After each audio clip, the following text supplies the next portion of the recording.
عدلیې وزارت نوي استوګنځي ته د حکمتیار د لیک پخلی وکړ. سلام ستړی مشئ پام وکړئ د ایران ټي وي یوټیوب چینل څخه تازه او مهم خبر ته. د عدلیې وزارت سرپرست عبدالحکیم شرعي د دې پخلی کوي چې ګلبدین حکمتیار له مخکیني استوګنځي بل ځای ته لیږدول شوی دی.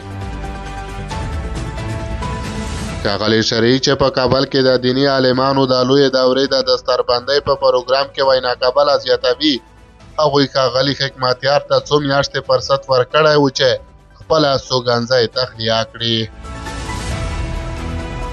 نوموړی ټینګار کوي چې جهادي زهرو ته درناوی کوي، خو زیاتوي هر هغه څوک چې په هیواد کې ژوند کوي باید د سرپرست حکومت قوانین وماني.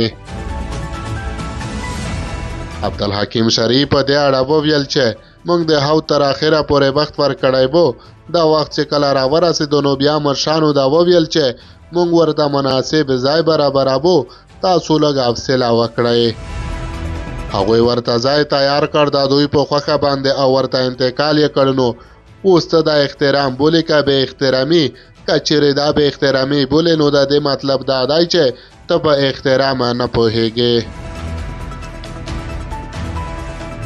د عدلیې وزارت سرپرست وایي چې اوسنی نظام په قانون تشه کې واقع نه دی او د سرپرست حکومت ټول قوانین له قرآن، سنت او حنیفي فقهې څخه اخیستل شوي دي.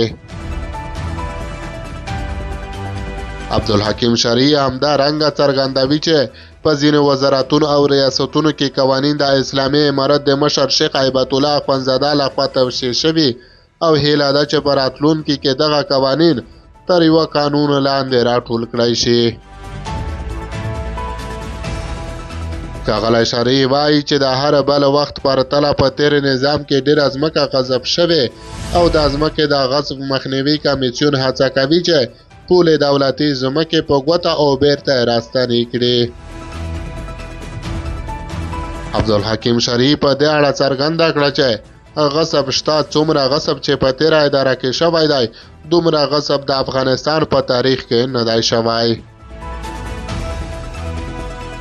په دغه پروګرام کې د عدلیې وزارت سرپرست د هغو ادعاګانو په تړاو چې ګواکې شخصي بندیخونې لري ردوي او ټینګار کوي چې ځینې کړۍ هڅه کوي چې د عامو خلکو په منځ کې اندېښنې رامنځته کړي.